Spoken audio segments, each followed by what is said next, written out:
We have going to make a quick foray into the North Atlantic before finishing in the lovely tropical waters of Hawaii.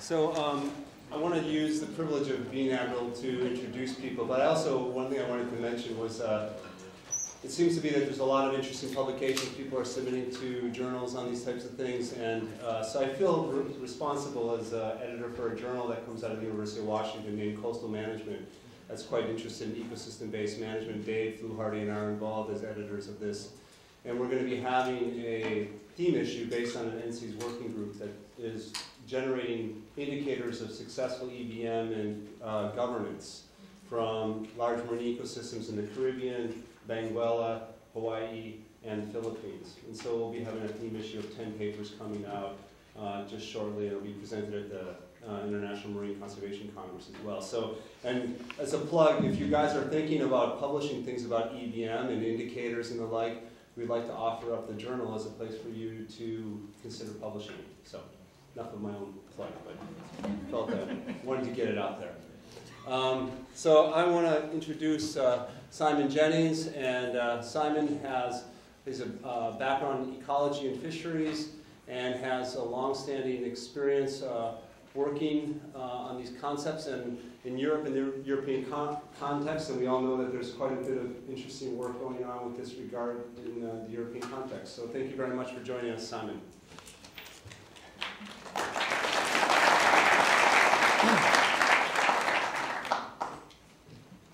Well, Andre, Tim, thank you very much indeed for inviting me. It's a real pleasure to be here.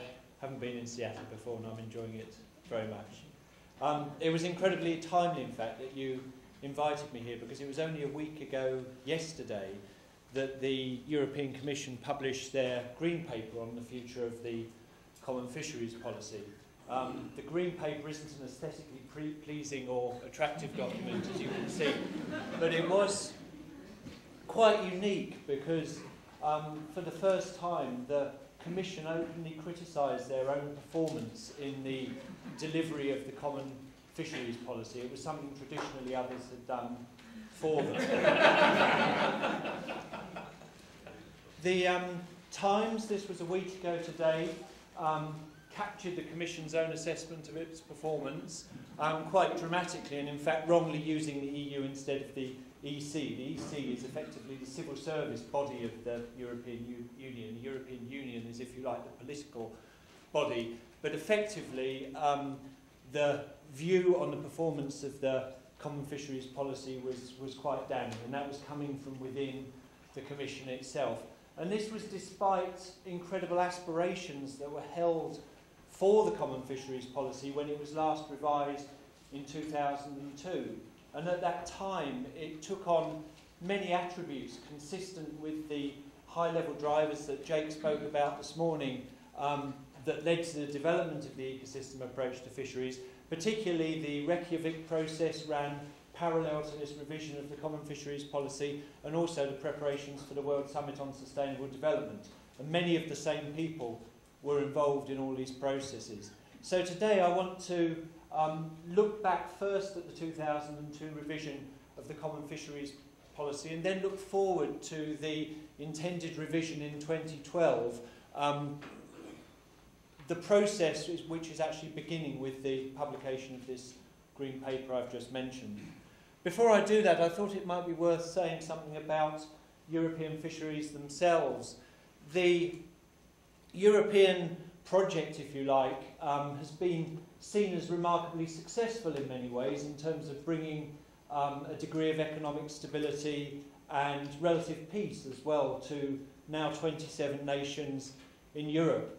But also because of the diversity of people that are governed now by the European system, it's also seen as quite centralised, quite bureaucratic, and unable to take account of a lot of the regional complexity that exists. And it's this difficult trade-off, if you like, between the the wish to govern centrally and to have a common vision for all these 27 countries, and the wish of people to retain their regional identity that's often at the core of many of the difficulties within fisheries management. In terms of fisheries themselves in Europe, they're incredibly diverse. There are about 90,000 vessels in the European fleet that fishes over an area, excluding external fleets, of about 7 million square kilometres. And they take a catch for around 5.5 million tonnes for human consumption. And the people involved in the fishery are incredibly diverse. When I said there were 90,000 vessels there, there's a vast range of interest from these small local inshore boats, virtually unmanaged, through to these large vessels in the external fleet. And I should say, in the case of the external fleet, there are just 700 of these 90,000 vessels fish externally. They're 24% of the capacity of that European fleet. So the common fisheries policy not only has to deal with many local issues within European waters, but also these interchanges with third countries through this very, very powerful fishing force. So the common fisheries policy itself, well, this is effectively the European Institute for Fisheries Management, and the first measures associated with the common fisheries policy were introduced in the 70s, following the idea that effectively member states within Europe would have open access to each other's waters. In practice, this has actually never occurred for reasons of various political wranglings, but the actual aspiration was there would be some freedom of exchange for the fishing nations involved. As far as the moves towards an EAF in Europe have been concerned, there have really been two processes. Firstly, the CFP itself has been modified to incorporate aspects of an ecosystem approach to fisheries, and this was very much the case with the 2002 review process. The second part of the process is that the common fisheries policy has been placed in the context of a wider adoption of an ecosystem approach, and within this context the common fisheries policy is seen as the instrument that effectively delivers sectoral support within this wider framework. And it's worth saying, as a point of interest, that this was really born out of some tension within the Commission itself, that parts of the Commission associated with environmental management had a view that the fisheries people weren't getting their act together quickly enough, and at the same time as the fisheries people were trying to adopt this ecosystem approach to fisheries, so other parts of the Commission were effectively trying to subsume the activities of the common fisheries policy within a wider framework, and I'll chat about both those processes to you. So as far as the 2002 reforms were concerned, as I said before, this process paralleled the other major international events that were taking place at the time, and there were several changes to the common fisheries policy consistent with the ecosystem approach to fisheries, and these involve particularly increased participation of stakeholders, adopting a longer-term approach to management, trying to balance resource productivity and fleet capacity, reducing the adverse effects of fishing on the marine ecosystem. And at this time, fishing mortality rates were at their absolute height in European waters, and virtually every scientist who went to the beach could find an ecosystem problem that resulted from fishing. I mean, primarily simply because the rates were so high on the target stocks, but of course the target stocks were also dramatically fished above precautionary biomass at that time as well. And then to achieve some economic and social viability, and this is something it's been a great struggle to define within the context of the common fisheries policy. So these reforms led, as I said, to this 2002 revision of the CFP, and this was packed with language on the ecosystem approach to fisheries. In that sense, it was a very progressive document at the time, and you can see the words that probably many of you in the room have written many times in many documents. They were all there, all the correct aspirations that suggested an ecosystem approach would be adopted. The other aspect I spoke about of the policy framework is that the wider management of the environment within the European Commission, which was primarily run at the time by the DG responsible for the environment, DG Environment, saw the CFP as a potential contributor to a wider strategy. In this case, the Marine Strategy Directive, which came into being in 2008, and the wider maritime policy, which was the umbrella policy under which this operated. The Marine Strategy Directive, if you like, was the ecological pillar of maritime policy, and maritime policy as a whole dealt with social, economic and ecological issues. The work towards the Marine Strategy Directive got underway almost as soon as the Common Fisheries Policy was reformed, and as I said, it came into being last year, and effectively it established a framework within which member states would try to achieve good ecological status for the marine environment. And the Common Fisheries Policy within this was seen as the mechanism by which you would look after the sectoral interests or the sectoral impacts of fishing on the environment. And the Marine Strategy Directive generally also dealt with all the other sectoral activities that were impacting the marine environment. The overall aim of this Marine Strategy Directive was effectively to ensure that the collective effects of all human pressures were kept within limits that achieve good environmental status for the system. And the European system and ICES and so on are very tied up at present in defining precisely what good environmental status is for an ecosystem. Of course, it's great to write these words down, but a little bit tougher when you have to do the maths. The ecosystem approach was central within the marine strategy. You can see the words there. It was considered an essential part of this process. Jake was one of the people involved through ICES in drawing up a document that actually outlined how this approach might be implemented. And within the document, in one of the annexes, they identify 11 descriptors of environmental status. And of 4 of these, there are significant fishing impacts. And this is where the Common Fisheries Policy now has a role in helping to institute the management that will achieve good environmental status. And the good environmental status measures to which this applies are biodiversity, obviously the commercially exploited fish and shellfish stocks, food webs and benthic habitats. And in all these cases now, the major human impact on whether we achieve good environmental status is driven by fishing, and the Common Fisheries Policy is seen within the Marine Strategy Framework Directive as the instrument by which we will try to achieve these things. And within the Strategy Directive, the Commission outlined a fairly clear timetable to achieve these things, from going through the process of defining good environmental status. Having said that's difficult, of course, in some cases it's easy. With commercial fish stocks, we already have the relevant reference points and so on. Through to an assessment process to compare how the environment looks today with the status that we would like it to be in, setting up relevant monitoring, putting measures to achieve good environmental status in place, and then by 2020 achieving it. And this runs quite well with the intentions for the revised Common Fisheries Policy, which would now come into place in 2012 and will probably set similar timelines for improving the state of the environment. The EC themselves have expressed a view about how the Common Fisheries Policy might contribute to the ecosystem approach within the context of the Marine Strategy Directive. And in fact, now they've come to work much more closely within the European Commission than they did at the start of this process. So now, before where we had very much a strong environment and fisheries unit, the new branding, if you like, is DG Mare, the Directorate General of the Sea, recognising effectively the sectoral role of fisheries rather than the overriding role of fisheries. And they produced another of these attractive documents to support that process. Okay, as far as progress towards the EAF is concerned, I now want to ask about the extent to which the management system has helped to meet the objectives that the management system had actually set for itself. And I'm going to talk about this in 2 ways.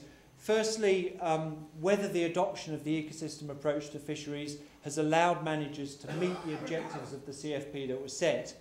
And then secondly, whether any of the changes in structures, working practices and the effectiveness of management are starting to move us in the right direction.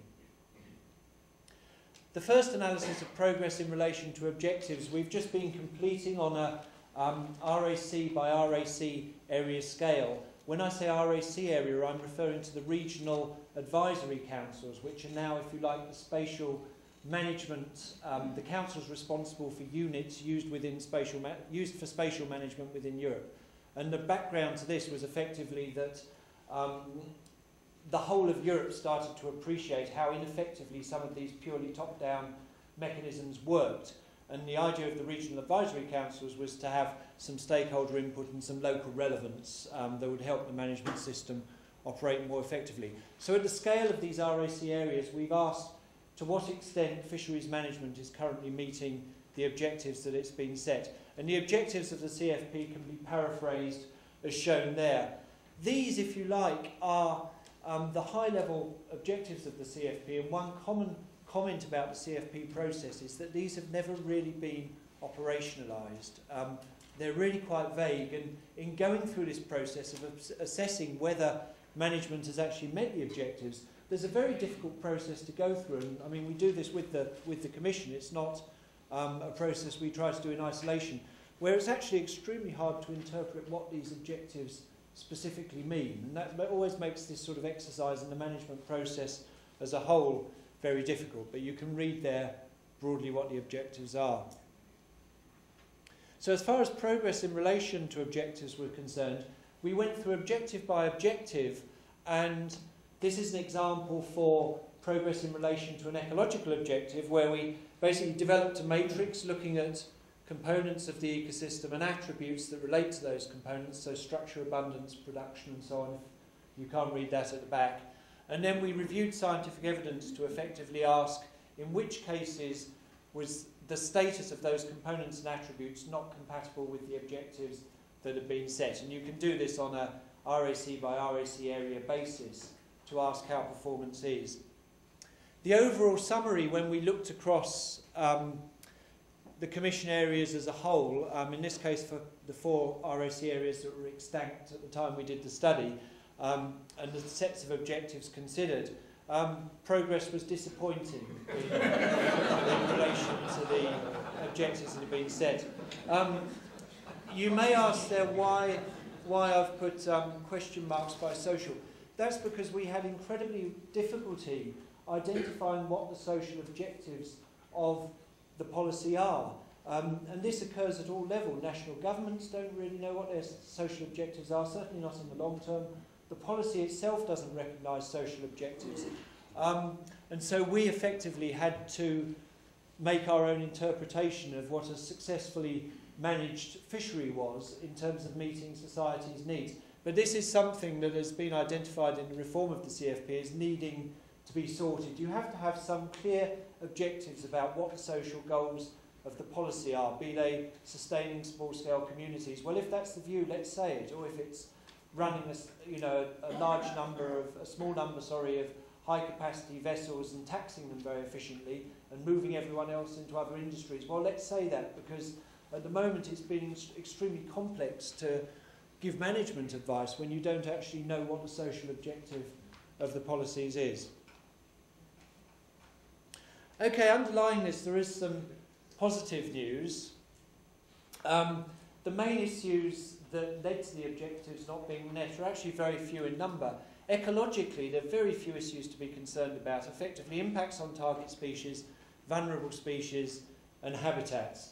From a science point of view, this is actually quite good news. I mean, for those of you who know me, my background is very much in science, and very, very often science dealing with quite complex issues. But actually, the science questions we need to address typically relate to quite straightforward things. And I think Jake captured that this morning. Tony captured that to an extent with some of the work being done in Australia. Simple information on life histories and the extent of impacts and so on is often enough to provide the advice that's necessary to solve these problems. We don't need to throw a whole lot more complexity into the science to get things right here. In economic and social terms, the main issue was simply one of overcapacity, but of course that's a very difficult issue to put right. So as far as changes in structures are concerned, I think this is something where significant progress has been made since the 2002 reform of the CFP. And this has been encouraged through the adoption of these regional advisory councils I mentioned. And since 2004 now, there are basically 7 operational regional advisory councils that cover all the EC waters. The pelagic and high seas racks down here were set up to deal with widely migrating stocks and so on that we couldn't ascribe to individual areas. But certainly in all the areas where fisheries, if you like, are more place-based, there are now operational RACs with full stakeholder engagement, and they act to provide advice to the Commission on the management of those fisheries. I suppose the other success story as well, against the background of bad news, is that steadily and largely on the basis of single species advice, is that fishing mortality has been dropping steadily now in a number of regions for a long time, since the heady days of every fishing impact mattering. This is just a time series for the North Sea. This is mean F for those stocks. The sort of bulk in the fishing impact science, and indeed when I got into the field, was in this period in the late 80s and early 90s when we really were fishing very, very intensively. And actually just through the single species process, there's been a steady decline now in the rates of fishing mortality in the North Sea. It also applies in the Celtic Sea, the Irish Sea, parts of the Bay of Biscay. The single species advice has had a big effect on bringing down fishing mortality rates. The thing that's lagging behind in our systems at the moment is the biological responses, and in most cases we're still waiting to see those, although there are some signs. So although the system isn't meeting its objectives, it is clear that there is now some more control of mortality rate that certainly wasn't there in the early days, and certainly not prior to the reforms. But I guess the overall message is that progress in meeting objectives has been slow.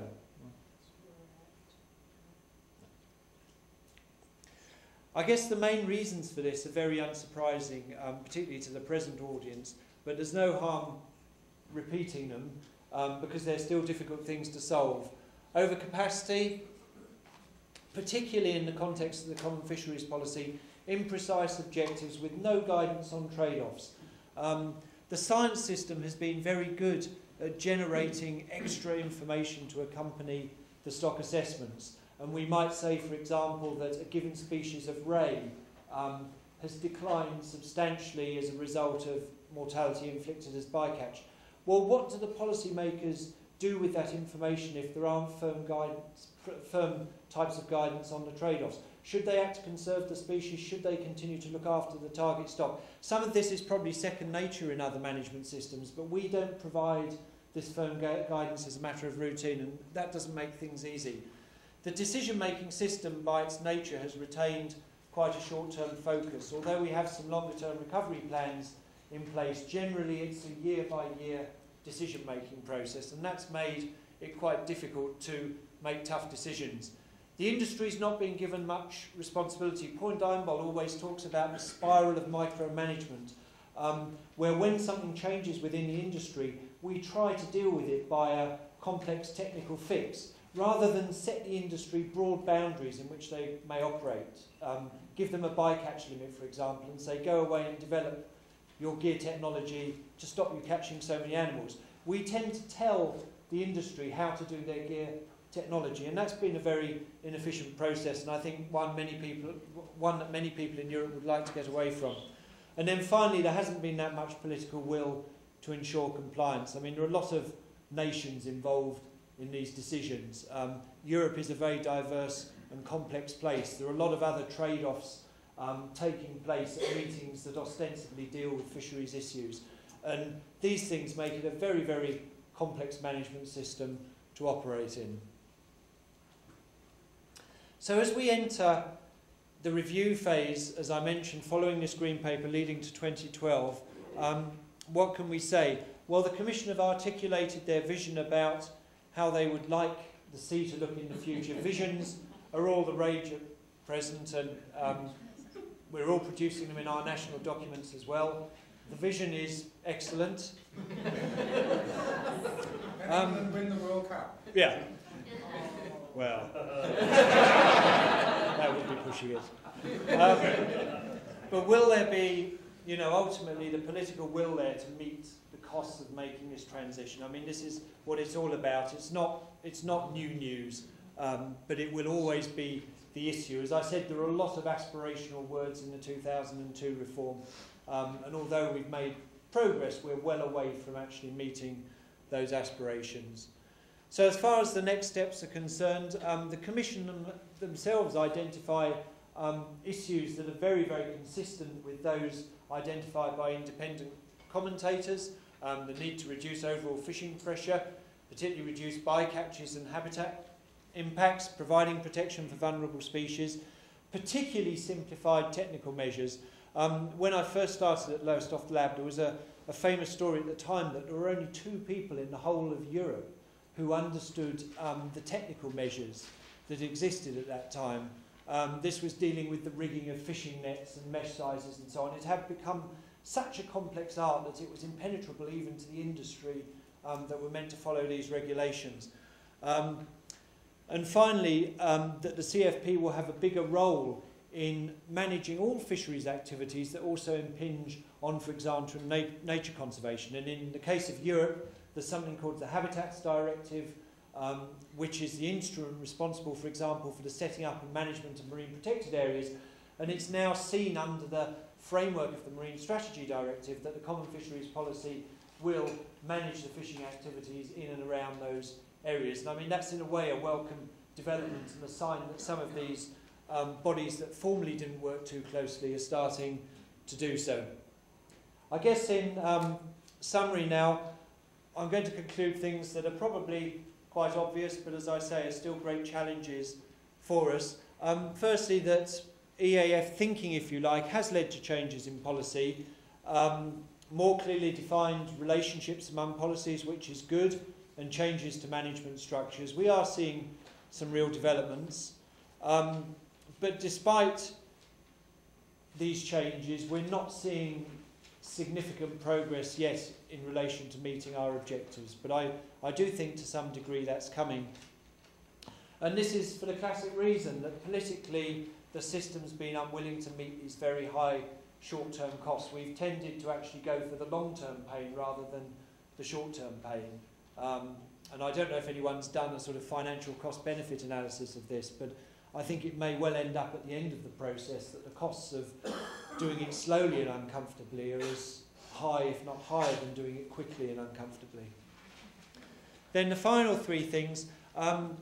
Decisions in Europe have been slow and centralised, and I think the main thing here is that there aren't any prearranged agreements on how to deal with conflict among multiple objectives, and every time there's a conflict, everybody tends to sit down.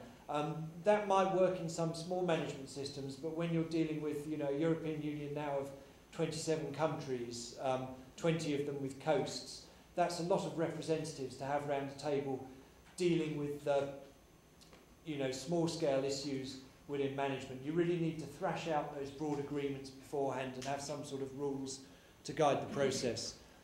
Management bodies need the support to develop these pre-negotiated, pre-arranged agreements, and we could put in a great deal more effort there. And then I think finally, we need to say that although it's been great going for all these aspirational processes, they ultimately don't cure any ineffective governance. And however many improvements we make, the system's only going to be as good as the weakest link in that system. And unfortunately, at present, some of the weak links are still persisting, and we've got a big job in trying to strengthen them. Thanks very much.